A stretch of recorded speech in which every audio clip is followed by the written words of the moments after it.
Hello, I'm Dilek Tuna and you're watching A News. Now let's take a look at today's top stories. Israel launches airstrikes against Hezbollah targets in southern Lebanon. The UN Security Council lifts terror-related sanctions on Syrian President Ahmed al-Shara. And Kazakhstan joins the Abraham Accords, formalised ties between Israel and several Arab countries.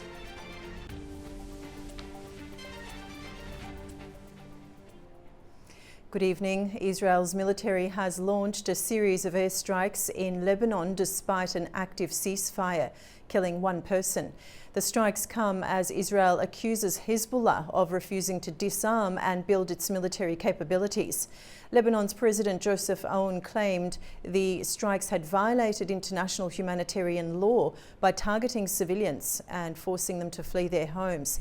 He denounced the action as a fully fledged crime. Let's take a look. At least one person has been killed and 9 others injured after a series of Israeli strikes hit southern Lebanon on Thursday. Israel said the orders and strikes were carried out because Hezbollah was attempting to rebuild its military capabilities in the region. Officials have voiced concern over rising tensions. After the enemy failed to achieve its objectives, I saw that today it has gone back to hitting civilians' homes. This is the responsibility of the Lebanese state, the Prime Minister and the President to address. We are in a very dangerous situation. If things are heading this way and continue like this, then all hope is lost. No one knows where the consequences of these matters will lead. The strikes come despite a ceasefire deal agreed a year ago, intended to end more than a year of fighting between Israel and Hezbollah. Israel had issued evacuation orders an hour before the airstrike, and Lebanon's civil defense assisted residents in leaving the area. However, the strikes have had a significant impact on local communities. This shop was supporting 5 to 6 households, overall 5 to 6 homes. My neighbour, with his own shop, was supporting 4 to 5 homes. He's a blacksmith. They hit all of us. Our houses are gone, no problem. We said, at least the shop is left, it can make up for some of it. Now the shop is gone. We're at zero, below zero. Israel has accused Hezbollah of failing to disarm under the ceasefire agreement and says it will continue to defend its borders while insisting on full enforcement. The Lebanese government and Hezbollah have condemned the strikes, with the Iran-backed group saying it remains committed to the ceasefire but maintains what it describes as a legitimate right to resist Israel. Meanwhile, US President Donald Trump announced that an international stabilization force for Gaza would be deployed very soon. Washington is circulating a United Nations resolution proposing a 2-year transitional government and peace mission aimed at ensuring what Trump calls strong peace in the Middle East. Very soon. It's going to be very soon. And Gaza is working out very well. And you haven't been hearing too much about problems. And I'll tell you, we've had countries that have volunteered. If there's a problem with Hamas, as an example, or a problem with anything, but they volunteered to, on a single basis, go in and take care of it. We have very powerful countries in this coalition, and it's not, this is because I've heard some of the press saying, well, it's a very tentative, or it's not tentative. This is a very strong peace. This is peace in the Middle East. Hamas is a very small part of it, very, very small part. And if they don't do as they said, if they don't behave, then they've got themselves a big problem, a really big problem like they've never had. But so far, it seems to be working out very well. But that's a very small part of what we're talking about. That's a part of Gaza. 3 people have been killed after the United States carried out another deadly strike on a vessel it claims belongs to a terrorist organization. This comes as the United Nations have warned such actions are a violation of human rights. Let's take a look. 3 people have been killed after a US military strike on a suspected drug vessel in international waters in the Caribbean on Thursday. The action marks the latest in more than a dozen US strikes carried out since September on vessels near the Venezuelan coast and, more recently, in the eastern Pacific Ocean. US Defense Secretary Pete Hegseth announced the strike in a social media post, claiming the vessel was operated by a designated terrorist organization, though he offered no further evidence. President Donald Trump has defended the attacks as a necessary escalation to curb the flow of drugs into the United States, insisting the country is engaged in an armed conflict with drug cartels. The United Nations has previously condemned the strikes on alleged drug traffickers off the South American coast as unacceptable and a violation of international human rights law, while Venezuela has said they infringe on its sovereignty. To date, the US military has killed 70 people in 17 strikes, according to reports. Hungary's Prime Minister Viktor Orban is in Washington for talks with US President Donald Trump, their first bilateral meeting since Trump's return to the White House. Energy, sanctions and a possible Trump-Putin summit are all expected to be on the agenda in what analysts describe as one of Orban's most politically charged visits in years.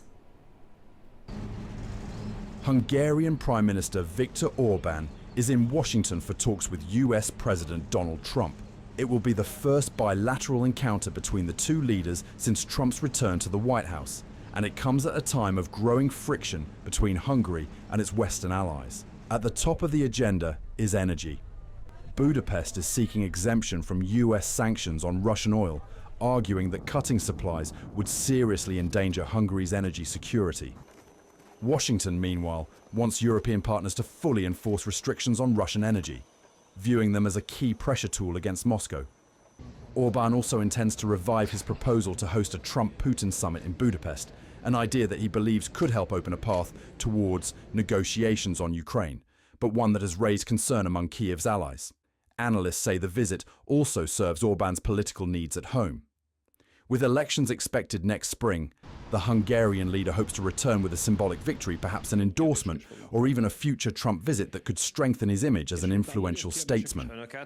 Foreign Minister Péter Szijjártó describes this as the golden age of US-Hungarian relations, pointing to months of work on a new economic and energy cooperation package. Russia said its forces continued attacks on Ukrainian positions in the Donetsk region on Thursday, claiming advances in the city of Pokrovsk. The Russian Defense Ministry reported the capture of 64 buildings and strikes on 149 Ukrainian targets. Ukraine says its troops repelled more than 100 Russian attacks in Pokrovsk and other areas. The Ukrainian military reported strikes on Russian troop concentrations and a drone facility near Donetsk airport.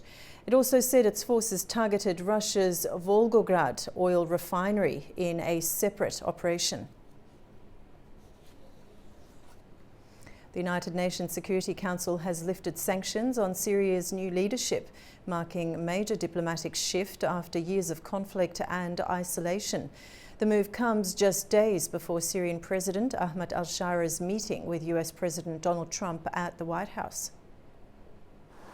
The United Nations Security Council has lifted sanctions on Syrian President Ahmed al-Shara and Interior Minister Anas Khattab. The US drafted resolution passed on Thursday with 14 votes in favour, while China abstained. Russia backed the resolution, with its UN ambassador Vasily Nebenzia saying it reflected the interests and aspirations of the Syrian people. China abstained from the vote, citing concerns over the resolution's approach to counter-terrorism in Syria. Colleagues, with the adoption of this text, the Council is sending a strong political signal that recognizes Syria is in a new era since Assad and his associates were toppled in December 2024. There is a new Syrian government in place, led by President Ahmed al-Shara, that is working hard to fulfill its commitments on countering terrorism and narcotics, on eliminating any remnants of chemical weapons, and promoting regional security and stability, as well as an inclusive, Syrian-led and Syrian-owned political process. The move comes ahead of President al-Shara's meeting with US President Donald Trump at the White House next week. Washington had long pushed the 15-member council to ease restrictions on Syria following a major US policy shift announced in May. Syria's UN ambassador Ibrahim Olabi welcomed the council's decision. The new Syria will be a success story. It will be a shining model that proves that the optimal path in international relations is positive engagement and constructive cooperation. If there are concerns, Syria is fully prepared to address them with sincere intent based on mutual respect. As former President Bashar al-Assad was ousted last December, both domestic and some international observers describe Syria as entering a new era. Typhoon Kalmegi has claimed nearly 200 lives in the Philippines and has now slammed into Vietnam, killing 5 people. Winds of at least 148 kilometres an hour have left widespread damage in both countries. Rescue efforts are underway as authorities warn of more heavy rain and flooding in the coming days. At least 188 people have been killed in the Philippines and 5 people have died in Vietnam as Typhoon Kalmegi swept through both countries this week. Philippine officials said hundreds are missing and injured. Late on Thursday, the storm made landfall in central Vietnam, bringing strong winds of around 148 kilometers an hour and heavy rain before weakening inland.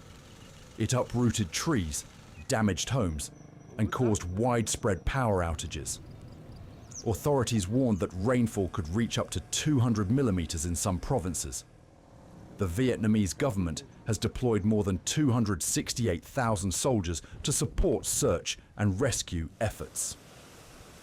Officials also cautioned that floods in low-lying regions could threaten farmlands in the Central Highlands, Vietnam's main coffee-producing area. In the Philippines, devastated residents described the severe impact on their communities. I saw a banana being washed away and I grabbed it for breakfast. It's very hard because our food at home, like rice, also got washed away. We used to live here, but most of our houses have been swept away. Philippine officials blamed poor infrastructure planning for the extensive damage. Poorly planned, poorly executed, and we don't know if there are anomalies here. That will be up to the ICI investigators to find out. But definitely, someone should be held accountable here. Kalmegi is the 13th typhoon to form in the South China Sea this year. The Philippines Aviation Authority said airports remain on high alert as another storm is expected to hit parts of the country over the weekend. Now, just as COP30 opened in Brazil, there's already been some tension on who will be hosting next year's climate summit. Australia says talks are continuing with Turkey after both countries submitted bids in 2022 and neither has agreed to step aside. The contest has divided members of the UN's Western Europe and Others group, which must reach a unanimous decision on the host nation. Australia's bid is backed by the Pacific Islands Forum, while Turkey has argued its location and smaller fossil fuel industry make it a more suitable venue. And now Elon Musk could be on track for a $1 trillion pay package if Tesla meets a series of extremely ambitious targets over the next 10 years. The world's richest man has the potential to become a trillionaire after the controversial plans were approved by 75% of the company's shareholders. It would be the largest corporate pay package in history. However, it won't be easy. He will be tasked with dramatically increasing the company's valuation and operating profits, and for Tesla to roll out 1 million AI-powered robots, despite the fact it hasn't released a single one so far. Now we'll take a short break, and when we return we'll discuss the US government shutdown now rippling through daily life across the country, with more than 40 airports reducing flights as thousands of air traffic controllers and aviation staff remain at home without pay. Stay with us.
partnership with Azerbaijan will allow Israel also to enjoy some of the benefits.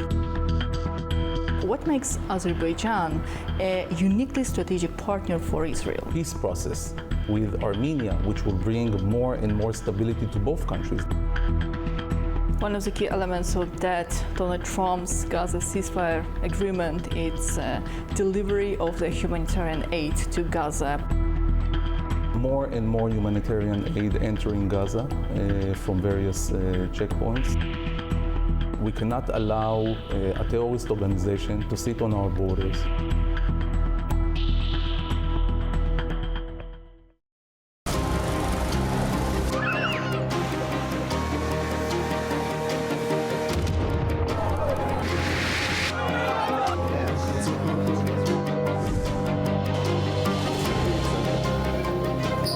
Well, hello and welcome to Primetime. What a show we've got lined up for you.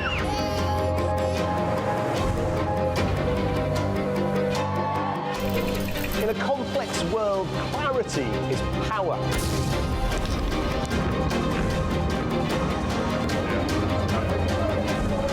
Two hours live, diplomacy dissected in a spin-free environment.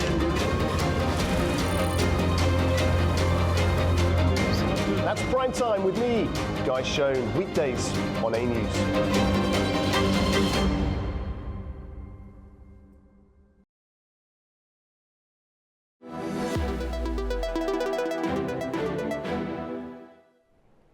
Welcome back. You're watching A News. So from grounded flights to closed national parks, the political standoff in Washington is beginning to bite, raising new questions about its economic cost and the toll on ordinary Americans. Joining me to discuss is Anna Evans, political analyst from Lisbon, Portugal. Anna, welcome to the program. Good to be here, Dilek. Thank you. Now let's start with the latest, Anna. How severe is the disruption we're seeing at major US airports right now, and how do you see things unfolding in the upcoming days? Well, it is rather severe.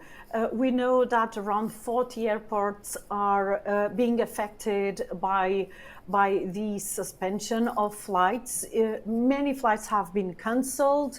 If we take an overall approach to all the flight cancellations around the world, a very high percentage originates here in the US because of this situation.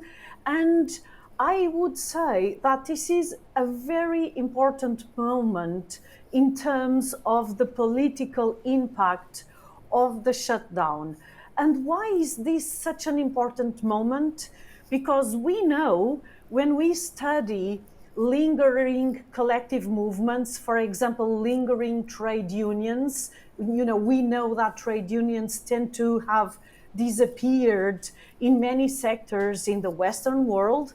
But when we look at the remaining trade unions, we know that, strike power is most visible when it affects air sectors. So knowing that strikes that affect flights are at this stage the most powerful strikes that can exist, we can establish a parallel and say that, having suspensions on air travel around the US on the major hub airports for the major airlines is equivalent to a major general strike on an international transport sector.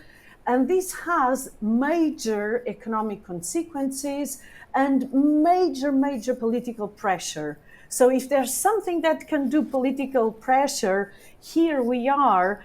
And we are 2 weeks away from Thanksgiving, which is the most important holiday in the United States. So can you imagine what it means to have, flights suspended, before Thanksgiving, which is, really the annual family gathering where people travel from all over the country to meet their family relatives.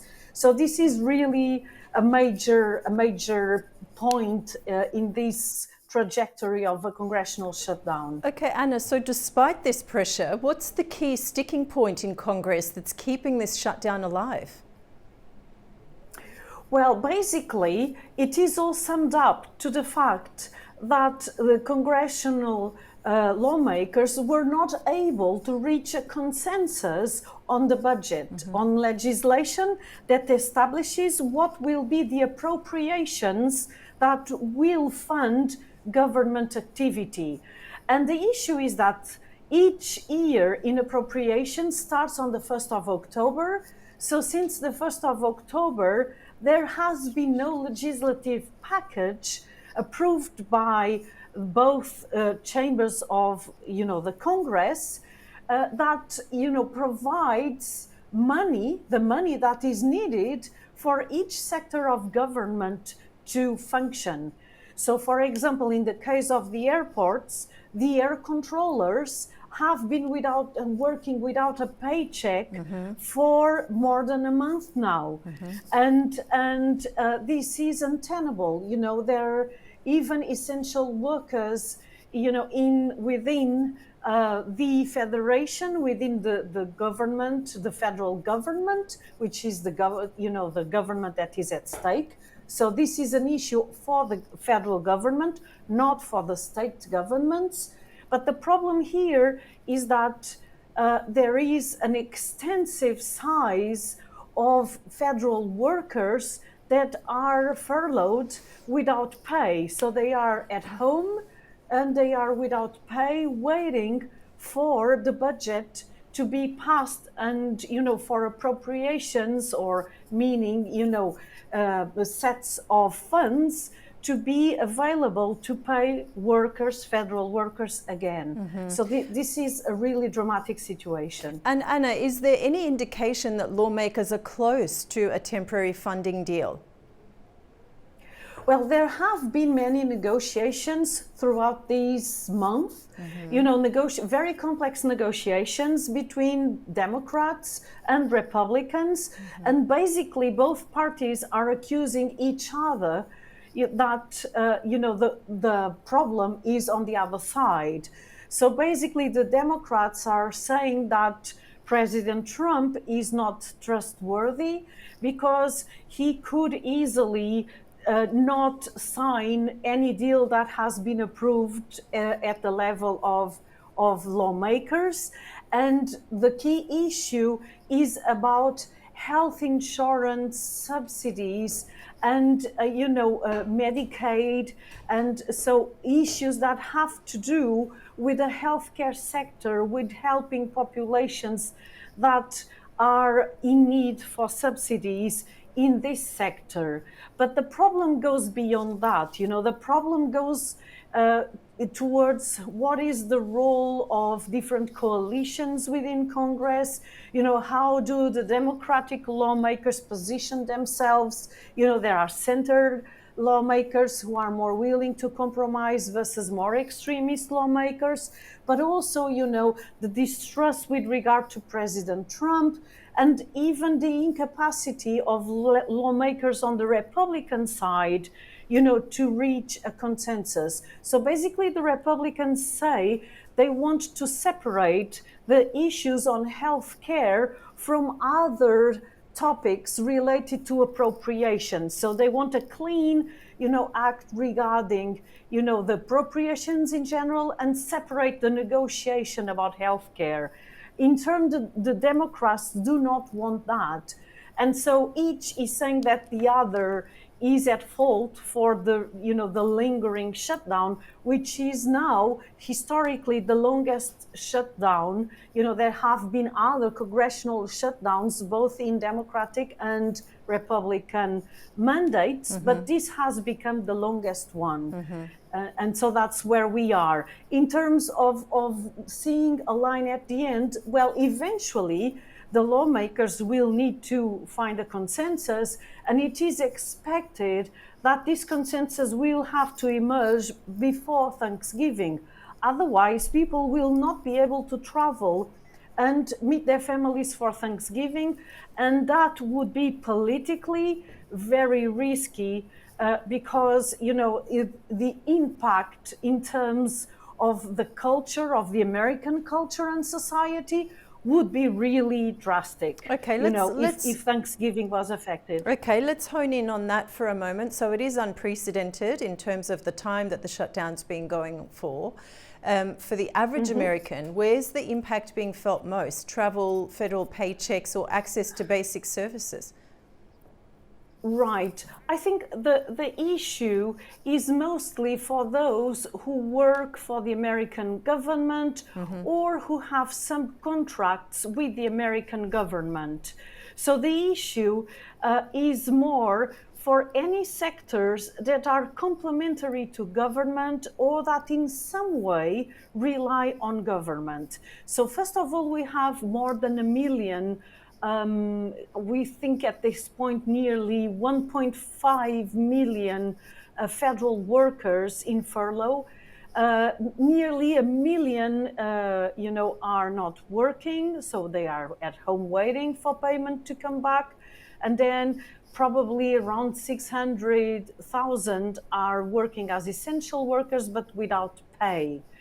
So this is what is happening. Okay. What happens is that these federal workers are spread throughout the country, and so any businesses that relate to these workers around the country are already feeling that they have less purchases, like restaurants or small businesses where the workers go. And also those small businesses that have contracts with government or bigger businesses are also feeling the price of the not having money circulating, so they need to go on with their contracts without receiving money. Basically, this is what's happening. Okay, and finally, Anna, what's your analysis in terms of the United States' global image, especially when Washington is hosting high-level diplomacy abroad at the same time? Well, that's a hard question, because it happens very often that political leaders, imagine Macron, for example, in France.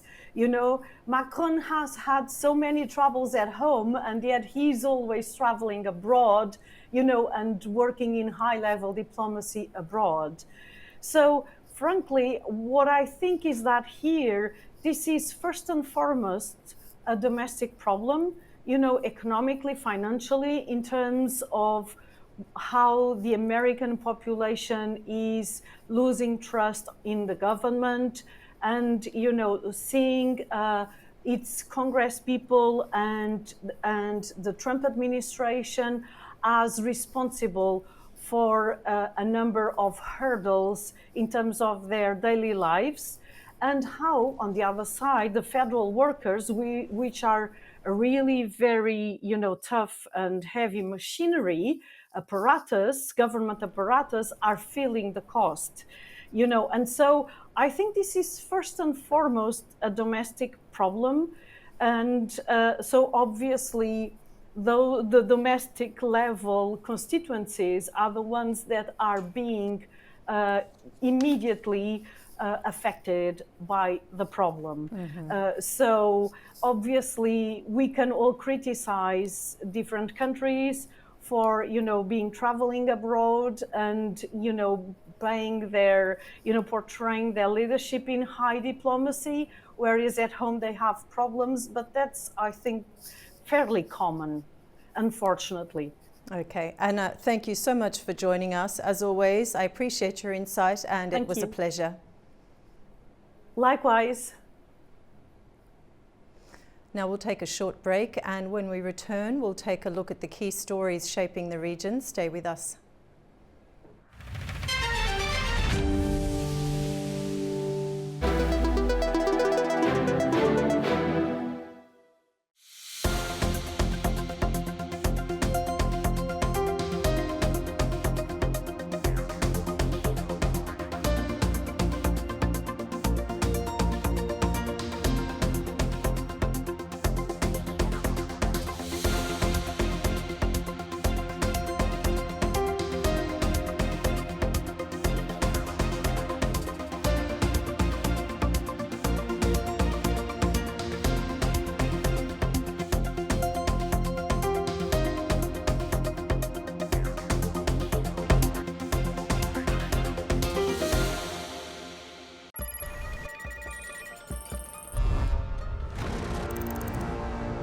On World Business, we meet the boardroom leaders making market-moving decisions.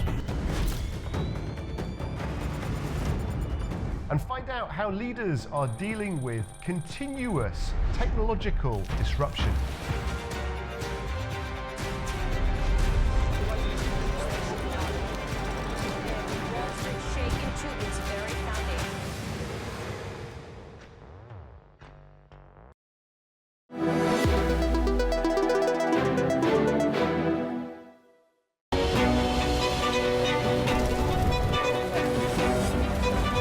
It's often said the world never sleeps, but who's ready to wake you up with all you need to know about what is happening across the globe and in the region? We are. Daybreak is live every morning, bringing you a complete wrap-up of the stories from overnight and all the news already happening in the world. The biggest global headlines, the key regional developments, the must-read stories shaping the day. We show them, we discuss them, we guide you through their meaning. We give you the news and a first look at the key headlines. I'm Nadia Jani. And I'm Lou Brown. Join us, it's Daybreak here at A News.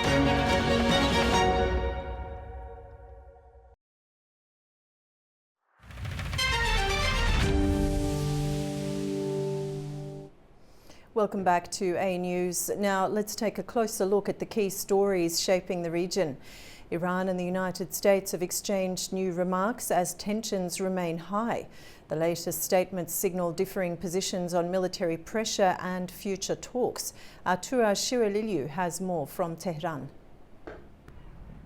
Iran's Foreign Minister Abbas Araghchi said the country's ballistic missile capabilities played a decisive role in changing the course of the June conflict involving Israel and the United States.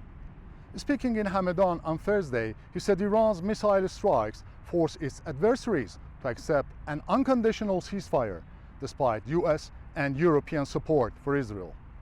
Araghchi also said Tehran rejected US ceasefire terms, citing distrust after attacks on Iranian nuclear sites during ongoing talks with Washington. Meanwhile, US President Donald Trump told reporters that Iran had inquired about the possible lifting of unilateral sanctions. He said he was open to hearing Tehran's proposal, though Iran has not officially responded. Earlier this week, Supreme Leader Ayatollah Ali Khamenei ruled out talks with Washington, accusing the US of backing Israel, maintaining regional bases, and interfering in Middle Eastern affairs. Turaj Shiraliliu, Tehran, A News. 4 people were killed and 3 others have been left seriously injured after a helicopter carrying tourists crashed in Russia's Dagestan region on Thursday.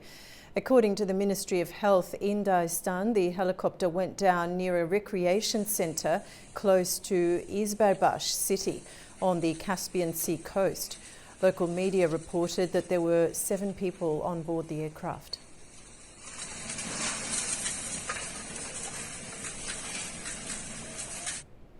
US President Donald Trump has hosted the leaders of 5 Central Asian nations at the White House, highlighting critical minerals and regional cooperation as top priorities. During the meeting, Central Asian leaders praised his efforts to strengthen engagement with the region. The talks focused on expanding economic and energy ties under the C5+1 platform. Here's the latest. With these leaders in the Oval Office. US President Donald Trump said critical minerals is a top priority for his administration. He made the comment as he hosted the leaders of 5 Central Asian nations at the White House on Thursday. The meeting focused on strengthening global supply chains and expanding America's economic partnerships in the resource-rich region. The talks brought together presidents of Kazakhstan, Kyrgyzstan, Tajikistan, Turkmenistan, and Uzbekistan, as Washington seeks to bolster its presence in Central Asia, a region long influenced by Russia and now increasingly courted by China. The 5 presidents expressed gratitude to Trump and voiced readiness to deepen trade relations and pursue broader economic collaboration. You are the great leader, statesman, sent by heaven to bring common sense and traditions that we all share and value back into the United States policy, either domestic or foreign. Therefore, millions of people in so many countries are so grateful to you. Before that, none of the presidents of the United States of America never treated Central Asia as you do. Me personally and all my colleagues are grateful to you. We felt your close attention, your attitude.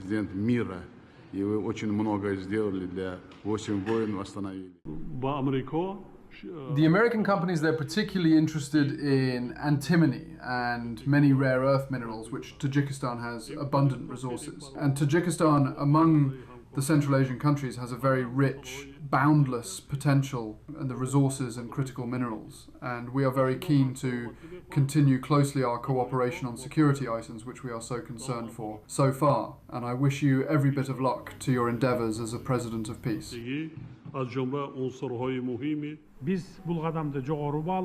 We highly value this step and regard it as a demonstration of the United States' goodwill and commitment towards Central Asia and friendship.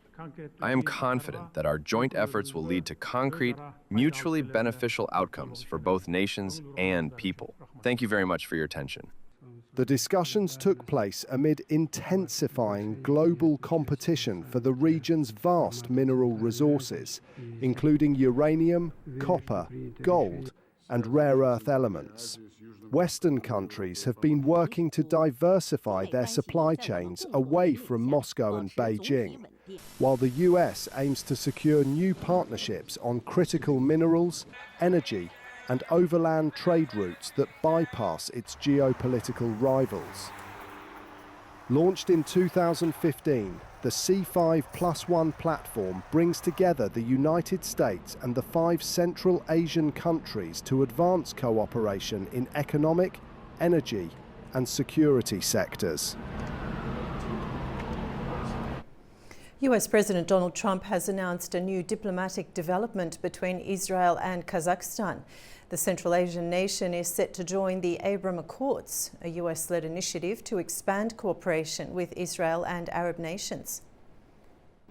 Trump confirmed on Truth Social on Thursday evening that he arranged a phone call between Kazakhstan's Tokayev and Israeli Prime Minister Bibi Netanyahu, officially announcing Kazakhstan joining the Abraham Accords. Tokayev said that he wanted to upgrade his country's existing relations with Israel to benefit from further regional cooperation and integration, and to send a signal of religious tolerance and the importance of dialogue. The Trump administration hopes that the announcement by Kazakhstan on the Abraham Accords will encourage other Muslim-majority countries to join in normalizing and expanding relations with the State of Israel. Kazakhstan becomes the first country to join the US-brokered Abraham Accords under Trump's second presidency. The accords were created to establish and advance diplomatic ties, economic cooperation, and regional partnerships between Israel and Arab and Muslim majority nations. The framework focuses on areas such as trade, security, technology, education, and intergovernmental collaboration. Kazakhstan and Israel already established diplomatic ties in 1992 and currently maintain cooperation in trade, technology, energy, and security.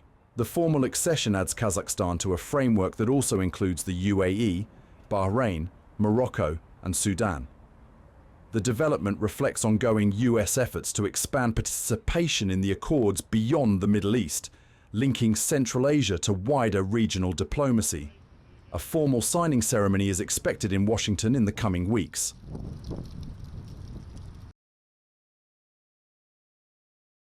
Now on the sidelines, Kazakh President Kassym-Jomart Tokayev met with US President Donald Trump at the White House, where the two countries signed commercial agreements worth more than $17 billion. Tokayev voiced support for Trump's Route for International Peace and Prosperity initiative, which he said could help develop the Middle Corridor.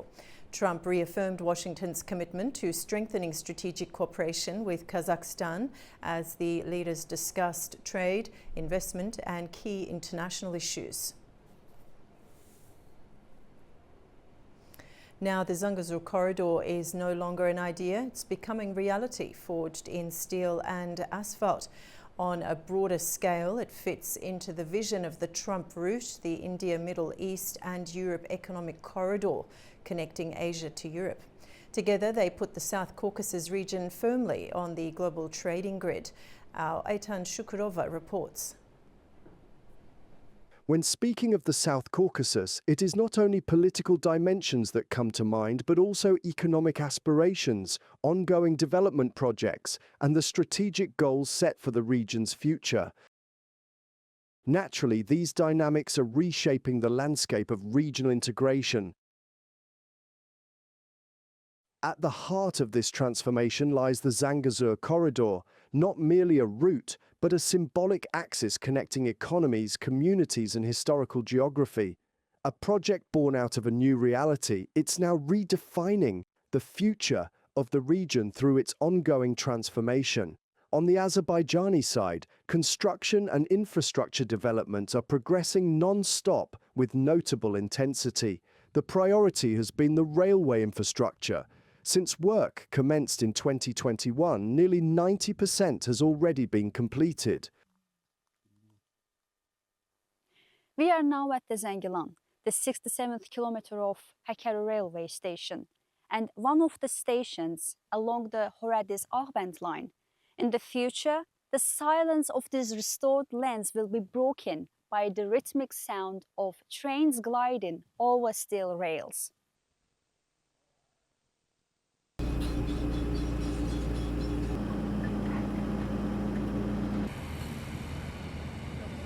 Horadiz-Ağband dəmiryolu xəttinin ox üzrə uzunluğu 110,4 kilometr. The Horadiz-Ağband railway line is 110.4 kilometers long, and with sidings included, it reaches 140.6 kilometers.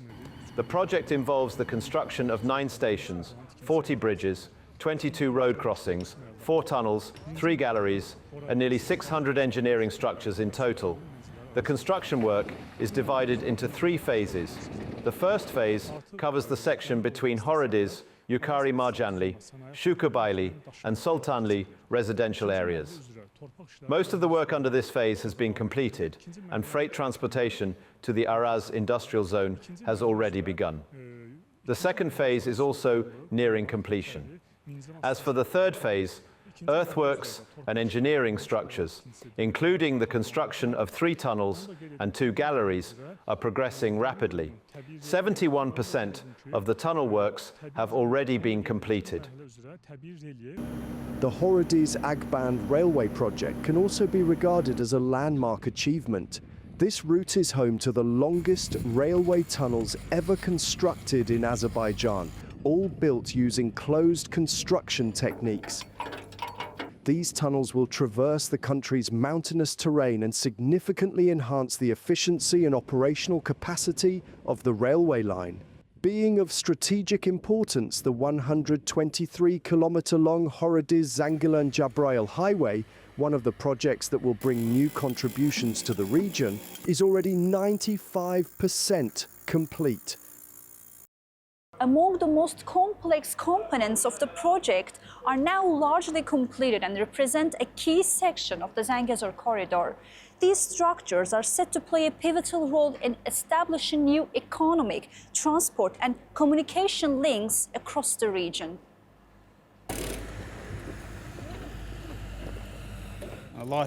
The construction plan for the highway includes 8 junctions, 44 underpasses, 5 overpasses, 314 culverts of various diameters and 24 bridges. The construction of 23 bridges has already been completed, while work on 1 bridge is still ongoing. 3 tunnels with a total length of 12 kilometers have been built along the road, and construction work on all of them has been completed. Currently, the asphalting stage is underway. All the works being carried out on the territory of Azerbaijan are planned to be completed by the middle of next year. Beyond simply facilitating trade, the corridor can strengthen economic independence, improve regional connectivity, and support the development of more diversified and resilient economies. This initiative, backed by the United States and its partners with the Trump route, envisions linking Asia to Europe via the South Caucasus. This framework represents a key regional segment connecting Azerbaijan's transport infrastructure with the wider global supply chain system. For Azerbaijan, it could expand non-oil exports and provide faster access to European markets. For Armenia, it offers a rare opportunity to overcome isolation and move beyond re-export dependency. And for Georgia, it presents a complementary role in connecting East and West through its Black Sea ports and multimodal logistics. Today marks the 76th anniversary of Oil Rocks, the world's first offshore oil platform built near Baku. Established in 1949, it continues to operate today. Let's take a look at its legacy. This is Oil Rocks, a marvel of human ingenuity and a symbol of Azerbaijan's oil heritage.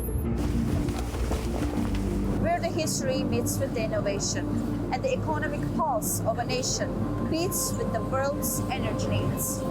Oil Rocks is a true city built in the heart of the Caspian Sea. Approximately 110 kilometers from shore, this extraordinary project rose in record time, featuring expansive offshore operations powered by cutting-edge technology. Today, it continues to contribute to Azerbaijan's economy, with around 30 million tons of extractable reserves remaining. About 2,000 workers live and operate here, ensuring its ongoing productivity. At its peak, Oil Rocks comprise nearly 2,000 wells and 320 production sites, connected by over 100 miles of bridges and 60 miles of oil and gas pipelines. This offshore city, Oil Rocks, is not just an industrial marvel, but a story of human ambition, perseverance, and the quest to harness nature's resources in one of the most challenging environments. The engineers, technicians, and support staff who live and work here for weeks at a time continue to innovate, ensuring the station's legacy endures. Moreover, the exploration and operational activities at Oil Rocks contributed to the creation of an entire school dedicated to training scientific professionals. While Oil Rocks epitomizes offshore ingenuity, the Sangachal terminal stands as a testament to Azerbaijan's capacity to harness and deliver its energy resources to the world. Sangachal Terminal is one of the world's biggest oil and gas terminals, which also plays a crucial role by processing and transporting oil and gas from oil rigs and other terminals from the Caspian Sea, and not only fueling the country's economy, but also strengthens its position in the global energy map. And from here, resources are distributed to international markets and underlining its importance in connecting Azerbaijan to the world. From the steel foundations of Oil Rocks to the expansive Sangachal terminal on shore, Azerbaijan's energy infrastructure tells a remarkable story of interconnected innovation. As the country transitions into a new era of energy production and sustainability, these landmarks remain steadfast symbols of ingenuity and ambition, defining Azerbaijan's legacy in the global energy arena and blending industrial heritage with the green agenda.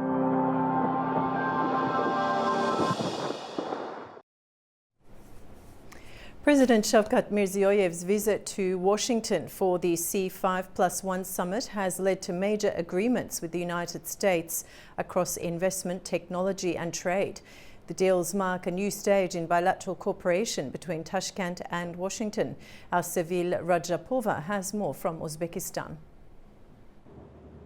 On the sidelines of the C5+1 summit, President Shavkat Mirziyoyev met with United States President Donald Trump to discuss expanding strategic and economic partnership. Trump announced on his social media that Uzbekistan plans to invest over $100 billion in the United States over the next decade, including $35 billion within the next 3 years.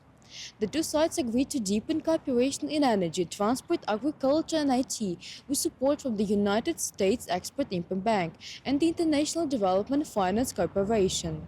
In the technology sector, several American IT and logistics firms will open offices in Uzbekistan's IT park, creating hundreds of jobs and training opportunities. Washington also expressed readiness to repeal the Jackson-Vanik Amendment, lifting long-standing trade restrictions. Uzbekistan in turn plans to introduce visa-free travel for United States citizens from 2026 and has proposed 10-year multiple entry visas for its nationals. The visit also brought progress in industrial cooperation with General Motors and joint projects on critical minerals. Officials say these agreements elevate relations to a strategic level, signaling growing trust and long-term investment between the two countries. It is Sevil Rajapov reporting from Tashkent, Uzbekistan, A News. Authorities in Georgia have opened criminal cases against leading opposition leaders, saying the investigation is tied to national security concerns. Critics call a direct assault on democracy. Anini Nikolashvili has more from Tbilisi. Georgia's political crisis has deepened sharply. The Prosecutor General's office has launched sweeping criminal charges against nearly all major opposition leaders. A move the government calls a defense of national security, and critics call a direct assault on democracy. At a briefing in Tbilisi, Prosecutor General Georgi Guarakidze announced criminal proceedings against former President Mikhail Saakashvili and several top opposition figures, including Georgi Vashadze, Nika Melia, Nika Guaramia, Elene Khoshtaria, Badri Japaridze and Mamuka Khazaradze. They face accusations of sabotage, aiding hostile foreign activities, and even calling for the violent overthrow of the government, charges that carry sentences of up to 11 years in prison. The government insists the investigation is based on solid evidence gathered jointly by the prosecutor's office, the State Security Service, and the Interior Ministry. Officials argue that opposition figures endangered Georgia's national interests by spreading false information during the war in Ukraine and by attempting to radicalize post-election protests. But opposition leaders and rights defenders see something else entirely. They describe the move as a politically motivated crackdown designed to eliminate dissent and intimidate critics ahead of the next election cycle. Analysts say the case could have serious consequences.